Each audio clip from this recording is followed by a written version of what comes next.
Κεφάλαιο 4. Το μαρτύριο για τον πιστό είναι πανηγύρι.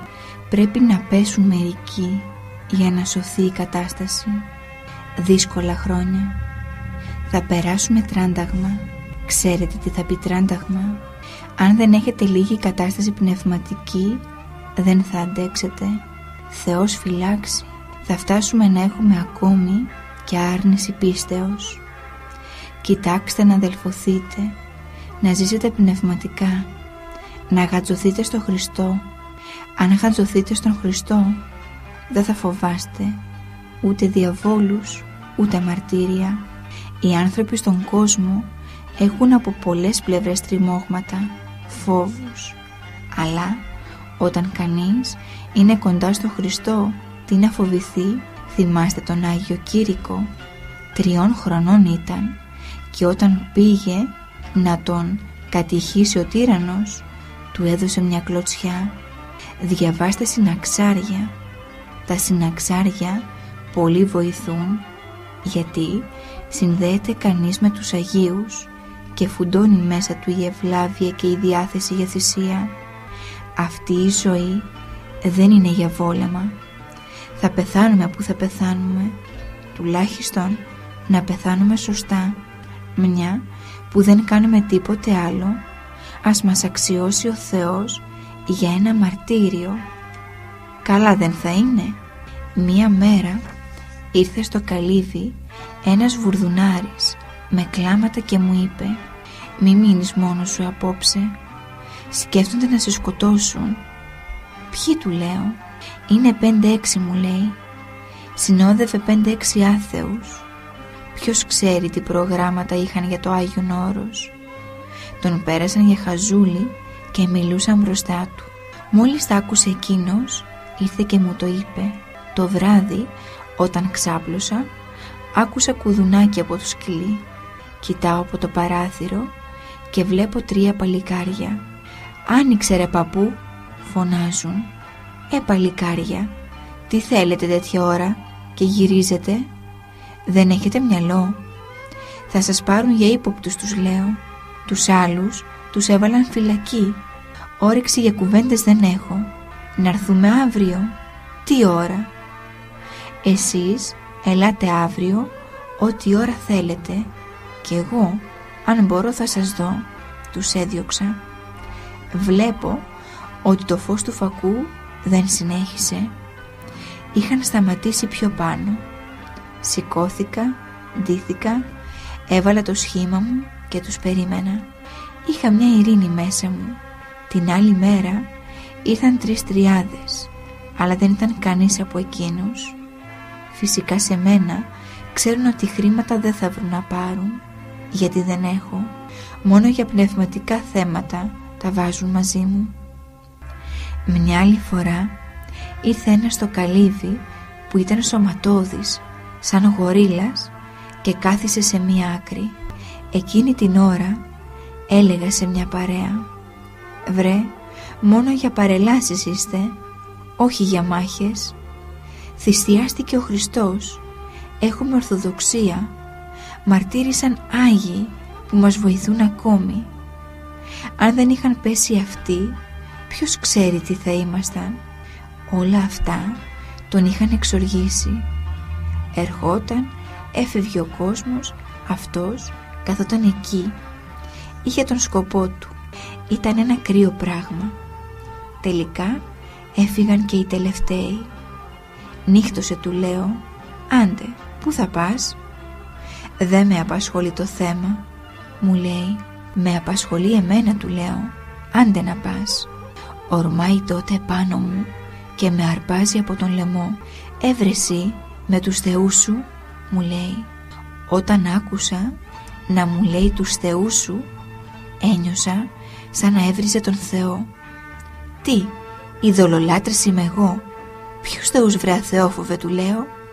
«Εγώ έναν τριαδικό Θεό λατρεύω. Άντε φύγε από εδώ».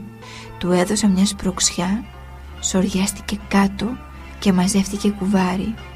Πώς βγήκε έξω από την πόρτα και εγώ δεν κατάλαβα. Αν με κρεμάσουν ανάποδα, σκέφτηκα, για να με βασανίσουν, θα πάει η Κύλη στη θέση της. Αυτός είχε καθίσει στο τέλος, γιατί φαίνεται ήθελε να με ξεκάνει, αφού μ' άρπαξε από τον λαιμό να με πνίξει. Όποιος αποφασίσει τον θάνατο δεν φοβάται τίποτε. Σήμερα, για να μπορέσει ο άνθρωπος να αντιμετωπίσει τις δυσκολίες που συναντά, πρέπει να έχει μέσα του τον Χριστό, από τον οποίο θα παίρνει θεία παρηγοριά για να έχει κάποια αυταπάρνηση. Αλλιώς, σε μια δύσκολη στιγμή τι θα γίνει? Διάβασα κάπου ότι ο Αβδούλ Πασάς είχε πάρει 500 νέους από το Άγιον Όρος. Άλλοι από αυτούς ήταν δόκιμοι και άλλοι είχαν πάει εκεί για να κρυφτούν. Τότε φαίνεται με την Επανάσταση κατέφευγαν στο Άγιον Όρος για να γλιτώσουν, επειδή οι Τούρκοι μάζευαν νέα παιδιά να τα κάνουν γενίτσαρους. Ο Αβδούλ Πασάς τους νέους που έπαιρνε, αν δεν αρνιόταν τον Χριστό, τους κρεμούσε στον πύργο στην Ουρανούπολη. Από τόσους που πήρε από το Άγιον Όρος, μόνο 5 μαρτύρησαν, ενώ οι άλλοι αρνήθηκαν τον Χριστό και έγιναν γενίτσαροι. Χρειάζεται παλικαριά, δεν είναι παίξε γέλασε. Αν έχει κανείς κακομοιριά, φιλαυτία, δεν έχει θεϊκή δύναμη μέσα του. Και τότε πώς να αντιμετωπίσει μια τέτοια δυσκολία? Μου έκανε εντύπωση αυτό που μου είπε ένας επίσκοπος από το Πατριαρχείο. Του είχα πει, μα τι κατάσταση είναι αυτή? Από την μία ο οικουμενισμός, από την άλλη ο σιωνισμός, ο σατανισμός. Σε λίγο θα προσκυνούμε τον διάβολο με τα 2 κέρατα αντί για τον δικέφαλο αετό. Σήμερα, μου λέει, δύσκολα βρίσκεις επισκόπους σαν τον επίσκοπο Κεσαρίας Παΐσιο τον δεύτερο. Ο Παΐσιος ο δεύτερος τι έκανε? Πήγε στον Σουλτάνο για τα αιτήματά του με ένα σκοινί δεμένο στη μέση, αποφασισμένος δηλαδή να τον κρεμάσουν οι Τούρκοι.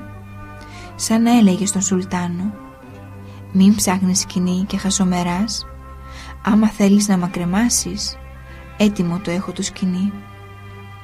Για τα δύσκολα θέματα αυτόν έστελαν στο Σουλτάνο. Πολλές φορές γλίτωσε το Πατριαρχείο σε δύσκολες περιστάσεις.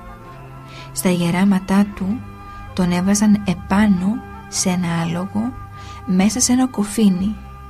Έβαζαν και ένα άλλο κοφίνι με βάρος από την άλλη μεριά και τον πήγαιναν στην πόλη. Μια φορά οι Τούρκοι είχαν βγάλει ένα φιρμάνι να επιστρατεύονται οι Έλληνες στον τουρκικό στρατό. Οι χριστιανοί δυσκολευόταν να υπηρετήσουν μαζί με τους Τούρκους, γιατί δεν θα μπορούσαν να εκτελούν τα θρησκευτικά τους καθήκοντα. Οι Ρώσοι εν τω μεταξύ είχαν πει τότε στους Τούρκους να μην εμποδίζουν τους Έλληνες να τηρούν τα χριστιανικά τους καθήκοντα. Κάλεσε ο Πατριάρχης τον Παΐσιο και τον έστειλε στον Σουλτάνο. Παρουσιάστηκε τότε εκείνος στο Σουλτάνο, πάλι με ένα σκοινί δεμένο στη μέση. Του λέει ο Σουλτάνος, οι Έλληνες πρέπει να επιστρατεύονται για να υπηρετούν την πατρίδα. Τότε ο Παΐσιος του λέει, ναι, και εγώ συμφωνώ να επιστρατεύονται οι Έλληνες, γιατί αυτά τα μέρη είναι από παλιά των Γιαούριδων. Επειδή όμως έχουμε διαφορετική θρησκεία, πρέπει να έχουν ξεχωριστό στρατόπεδο, να είναι χωριστό στρατός και να έχουν δικούς τους αξιωματικούς κτλ, για να εκτελούν και τα θρησκευτικά τους καθήκοντα. Δεν μπορούν να κάνουν μαζί με εσάς προσευχή, εσείς να έχετε Ραμαζάνι και εμείς τα φώτα. Σκέφτηκε ο Σουλτάνος, να οπλιστούν οι χριστιανοί είναι επικίνδυνο. Όχι, όχι, καλύτερα να μην επιστρατεύονται, του απαντά. Μια άλλη φορά οι Αρμένοι ζήτησαν από το Σουλτάνο να τους δώσει τον Μπαλουκλή και κατάφεραν να πάρουν την έγκρισή του. Μετά πήγε ο Παΐσιος στον Σουλτάνο να συζητήσει αυτό το θέμα. Το μπαλουκλί, του λέει ο Σουλτάνος, είναι περιουσία των παππούδων των Αρμενίων και πρέπει να το πάρουν οι Αρμένοι. Ναι, του λέει ο Παΐσιος, πρέπει να το πάρουν, γιατί όταν γνωρίζουμε ότι ένας τόπος είναι περιουσία των παππούδων μας, πρέπει να τον παίρνουμε. Δώστε μου ένα έγγραφο να υπογράψω κι εγώ για τον μπαλουκλί, γιατί ήρθα ως αντιπρόσωπος του Πατριαρχείου. Υπέγραψε και αυτός. Ύστερα βγάζει ένα φλουρί Κωνσταντινάτο και λέει: να πάρουν λοιπόν οι Αρμένοι τον μπαλουκλί, αλλά και εμείς πρέπει να πάρουμε την Αγία Σοφιά, γιατί είναι δική μας, είναι των παππούδων μας και πρέπει να μας την δώσετε. Και δείχνει το Κωνσταντινάτο φλουρί. Είχε πάρει μαζί του και έναν από τους αξιωματούχους Ρώσους που είχαν έρθει τότε στην πόλη με ένα καράβι για να έχει και μάρτυρα. Οπότε ο Σουλτάνος βρέθηκε σε δύσκολη θέση και ανακάλυψε την απόφαση για τον μπαλουκλί. «Όχι, όχι, είναι δικό σας τον μπαλουκλί», του είπε ο Σουλτάνος. Γιατί ή έπρεπε να ανακαλέσει την απόφαση για τον μπαλουκλί ή να δώσει στους Έλληνες την Αγία Σοφιά. Βλέπετε πως τους έφερε σβούρα. Και αυτό γιατί είχε αποφασίσει τον θάνατο. Αν δεν είχε αποφασίσει κανείς τον θάνατο, τίποτε δεν γίνεται. Όλα από εκεί ξεκινούν. Η άρνηση πίστεως με μαρτύριο αξιλεωνόταν. Σήμερα οι πιο πολλοί θέλουν να βγάζουν οι άλλοι το φίδι από την τρύπα. Εντάξει, δεν το βγάζουν αυτοί, αλλά τουλάχιστον ας πουν προσέξτε. Μήπως είναι κανένα φίδι εκεί πέρα, ώστε να προβληματιστεί ο άλλος. Όμως ούτε αυτό το κάνουν. Αν ήμασταν εμείς στα χρόνια των μαρτύρων, με τον ορθολογισμό που έχουμε, θα λέγαμε: τον Θεό τον αρνούμε απ' έξω, όχι από μέσα μου, γιατί έτσι θα μου δώσουν την τάδε θέση και θα βοηθάω και κανένα φτωχό. Τότε λιβάνι να έριχνα στη φωτιά των ειδόλων, η Εκκλησία δεν τους κοινωνούσε. Ήταν μετά προσκλέοντες.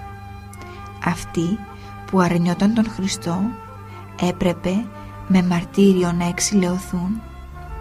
Ή στην εποχή της οικονομαχίας τους έλεγαν να κάψουν ή να πετάξουν τις εικόνες, και αυτοί προτιμούσαν να μαρτυρήσουν παρά να τις πετάξουν. Εμείς αν μας έλεγαν να πετάξουμε μια εικόνα, θα λέγαμε: ας την πετάξω αυτή, είναι της αναγεννήσεως, θα κάνω αργότερα μια Βυζαντινή. Γέροντα, τους κρυπτοχριστιανούς πώς τους δέχεται η Εκκλησία? Δεν αρνήθηκαν τον Χριστό? Όπου υπάρχουν πραγματικοί κρυπτοχριστιανοί, αυτοί δεν εξομότησαν. Από τα 27 χωριά λόγου χάρη που ανήκαν στην επαρχία των Φαράσων της Καπαδοκίας, όταν τα έκαψαν οι Τούρκοι, μερικοί έφυγαν και πήγαν σε μακρινά μέρη. Εκεί δεν ήξεραν οι άλλοι ότι είναι χριστιανοί, νόμιζαν ότι είναι μουσουλμάνοι. Ούτε παρουσιάστηκε καμία περίπτωση να ρωτήσουν κάποιον από αυτούς: είσαι χριστιανός? Για να πει ναι, είμαι χριστιανός, ή όχι, είμαι μουσουλμάνος. Αυτοί είναι οι κρυπτοχριστιανοί. Από την στιγμή όμως που θα πιάσουν έναν και θα του πούν: μάθαμε ότι είσαι χριστιανός, αυτός θα πει ναι, είμαι χριστιανός, δεν θα πει ότι είναι μουσουλμάνος.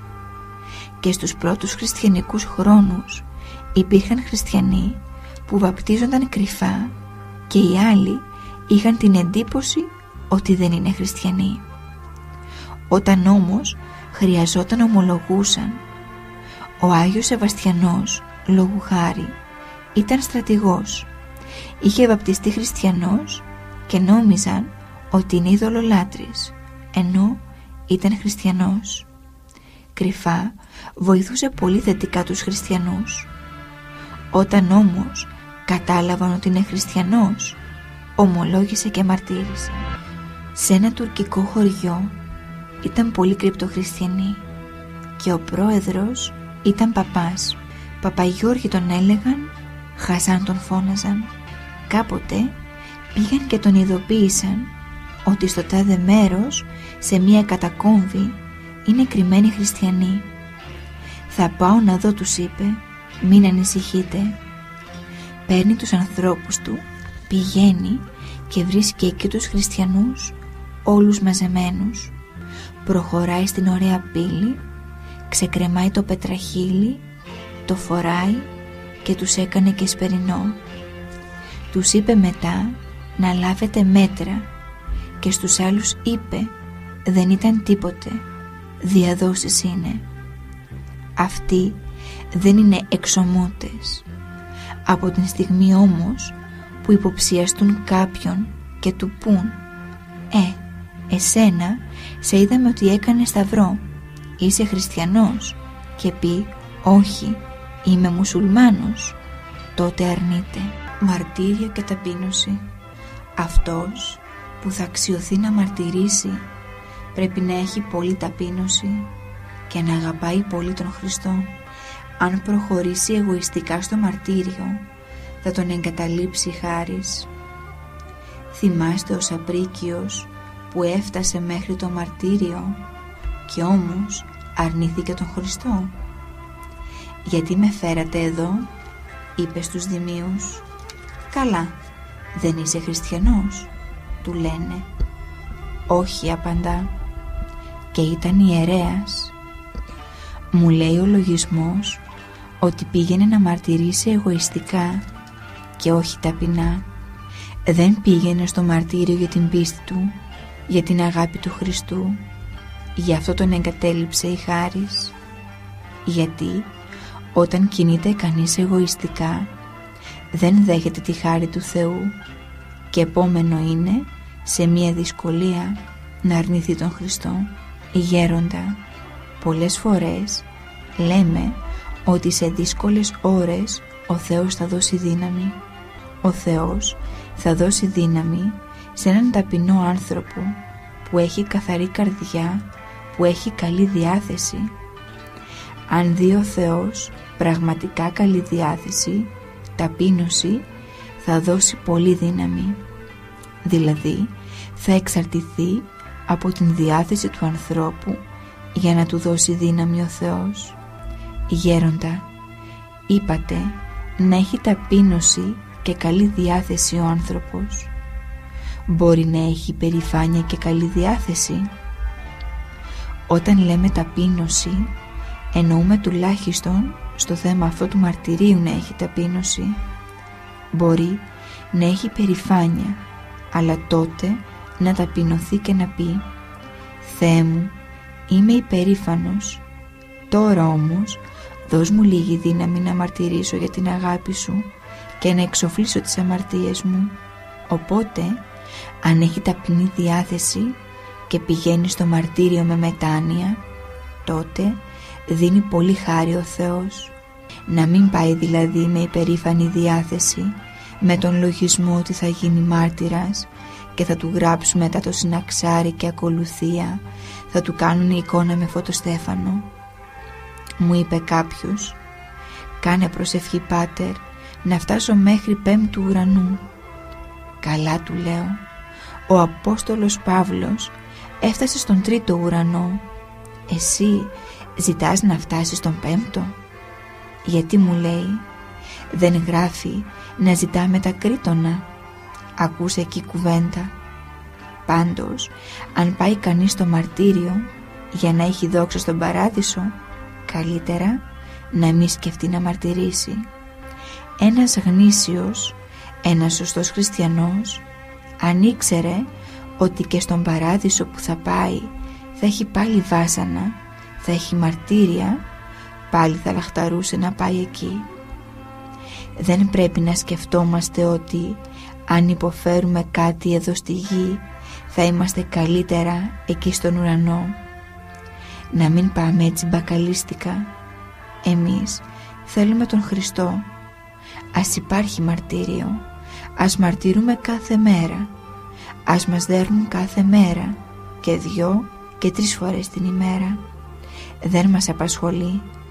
Το μόνο που μας απασχολεί είναι να είμαστε με τον Χριστό. Μπορεί γέροντα ένας να ζει ράθιμα και όταν χρειαστεί να ομολογήσει θαρετά. Για να το κάνει κανείς αυτό, η καρδιά του πρέπει να έχει μέσα καλοσύνη, θυσία. Γι' αυτό είπα να καλλιεργηθεί η αρχοντιά, το πνεύμα της θυσίας. Ο ένας να θυσιάζεται για τον άλλον. Βλέπεις τον Άγιο Βονιφάτιο και την Αγία Αγλαΐδα. Είχαν την ελεηνή εκείνη ζωή στη Ρώμη, αλλά μόλις κάθονταν να φάνε, ο νους τους πήγαινε στους φτωχούς. Έτρεχαν να δώσουν πρώτα φαγητό στους φτωχούς και ύστερα έτρωγαν αυτοί.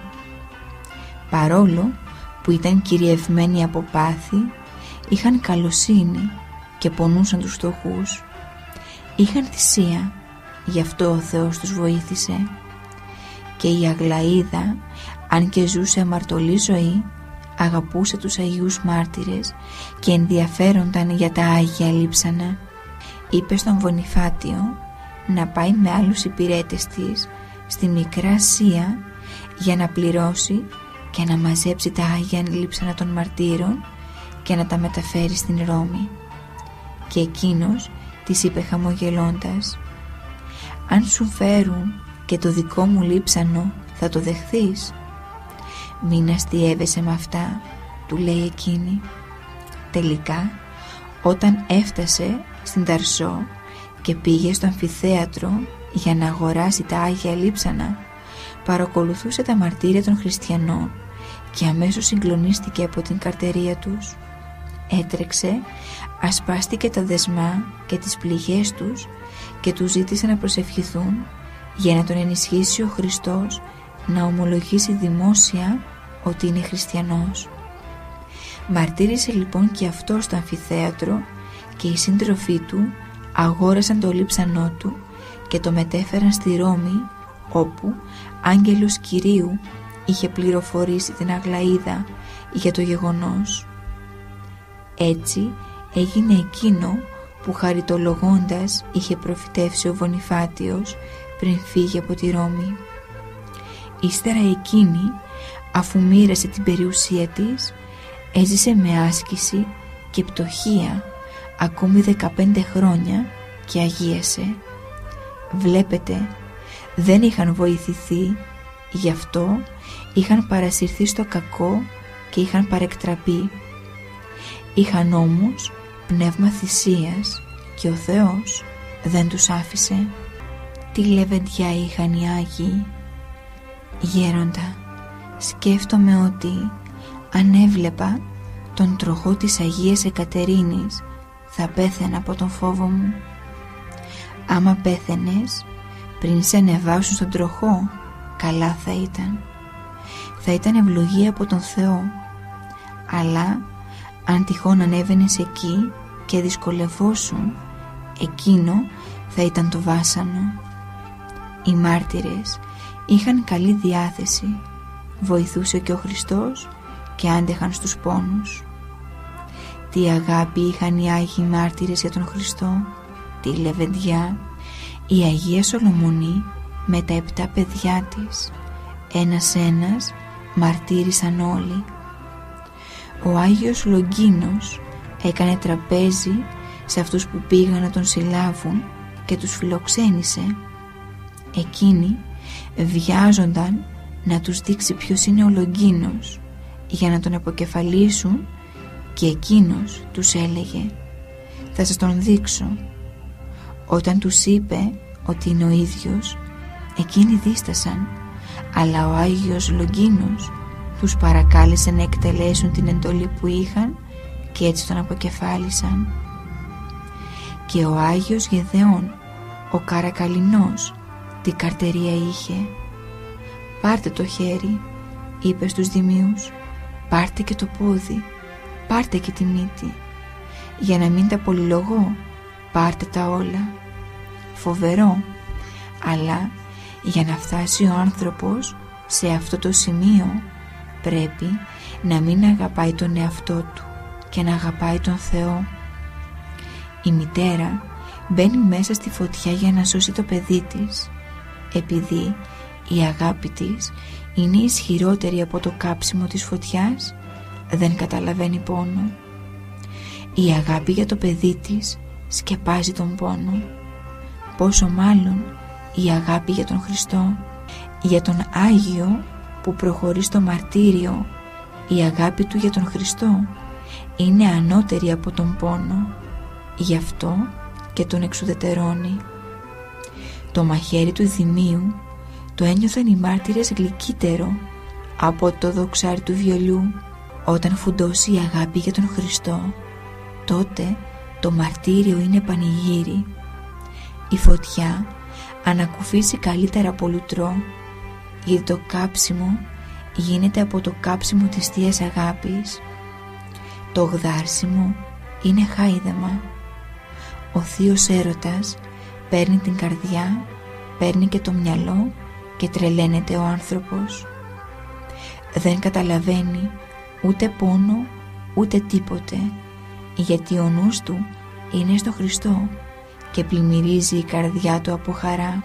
Πόσοι Άγιοι πήγαιναν στο μαρτύριο και ένιωθαν τέτοια χαρά, λες και πήγαιναν σε πανηγύρι. Ο Άγιος Ιγνάτιος έτρεχε στο μαρτύριο και φώναζε: «Αφήστε με να μαρτυρήσω, αφήστε με να με φάνε τα θηρία».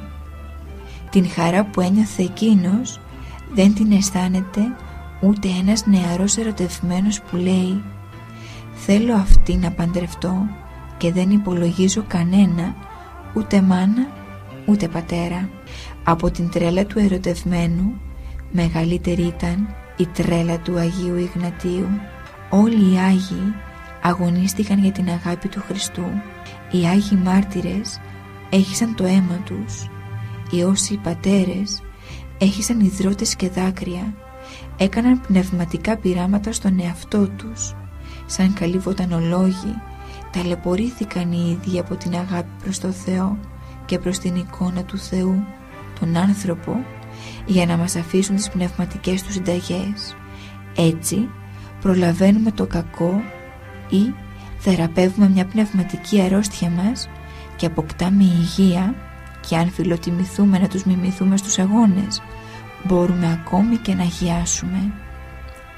Δεν συγκρίνονται φυσικά όλοι οι αγώνες των οσίων, οι νηστείες, οι αγρυπνίες κτλ, ούτε και τα βασανιστήρια όλων των Αγίων Μαρτύρων με το πάθος του Κυρίου μας, διότι όλους τους βοηθούσε ο Χριστός θεϊκά και γλυκαίνονταν οι πόνοι τους από τη μεγάλη του αγάπη. Στον εαυτό του όμως ο Χριστός δεν χρησιμοποίησε καθόλου τη θεϊκή του δύναμη και υπέφερε τον πολύ πόνο στο ευαίσθητο σώμα του από την πολύ αγάπη προς το πλάσμα του. Αυτή την αγάπη του Χριστού προς τον άνθρωπο, εάν αισθανθεί κανείς, τότε μόνο θα είναι και εσωτερικά πραγματικά άνθρωπος. Αλλιώς θα είναι πιο αναίσθητος και από τα δημιουργήματα του Θεού, αφού ο ήλιος αισθάνθηκε το πάθος του Κυρίου και σκοτίνιασε, γιατί δεν άντυχε να το βλέπει. Η γη και αυτή τρόμαξε όταν το είδε. Οι πέτρες και αυτές κομματιάστηκαν.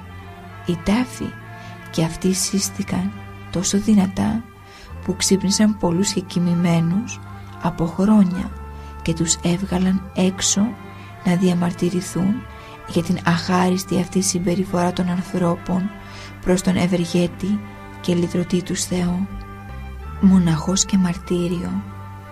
Γέροντα, όταν δεν κάνει κανείς την πνευματική εργασία που πρέπει, θα έχει την πίστη αν έρθει μια δύσκολη ώρα ότι ο Θεός θα τον βοηθήσει για να τον επικαλεστεί?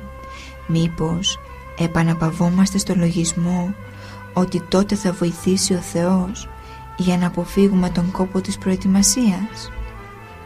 Να ετοιμαστούμε. Αν δεν σπείρει κανείς, πώς να δώσει ο Θεός να γίνουν καλά τα σιτάρια του? πρέπει να σπείρει ο άνθρωπος και ανάλογα με το τι θα σπείρει ο Θεός θα δώσει. Και στο στρατό λένε «Έσω έτοιμος». Γέροντα, πώς θα ετοιμαστούμε? Πότε είναι έτοιμος κανείς?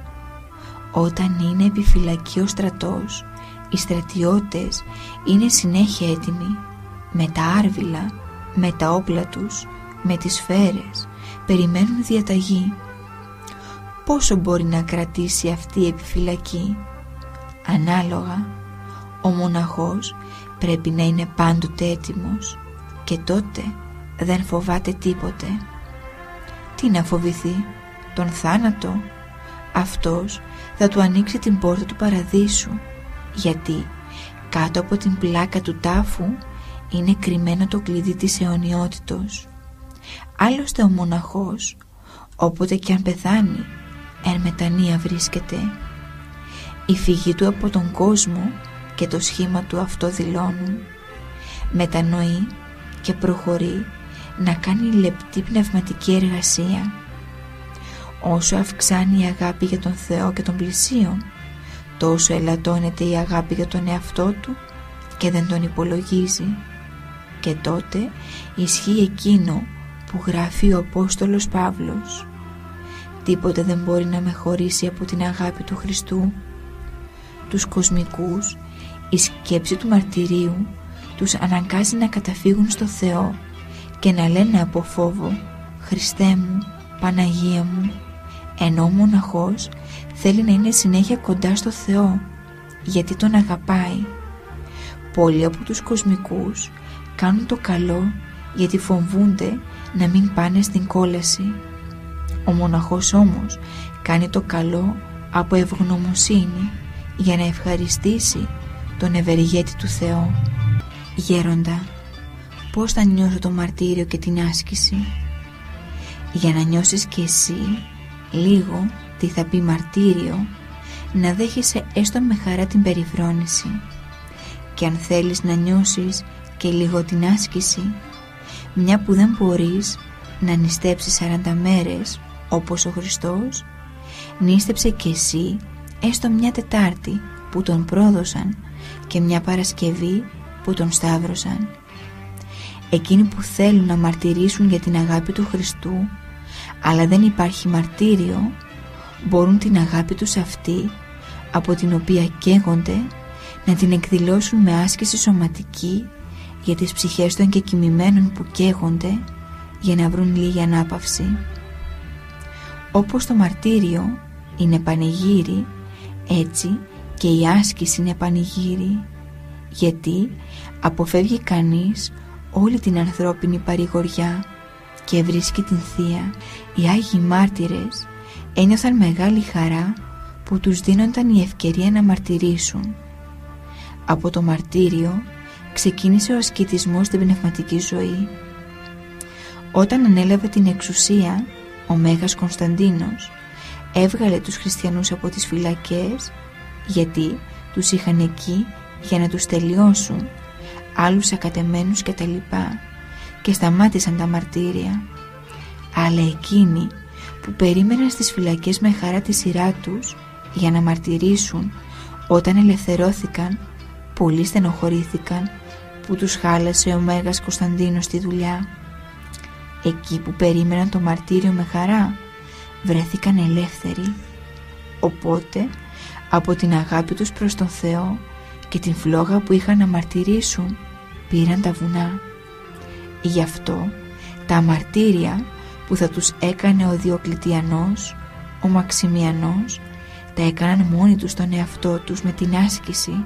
Άλλος πήγαινε και κρεμιόταν με τα σκοινιά από τα χέρια σε κανένα δέντρο, προσευχόταν με πόνο, αλλά αγάλλονταν θεϊκά. Άλλος δενόταν για την αγάπη του Χριστού. «Έτσι θα με έδαινε», έλεγε ο Διοκλητιανός, και ένιωθαν μεγάλη χαρά που βασάνιζαν τον εαυτό τους.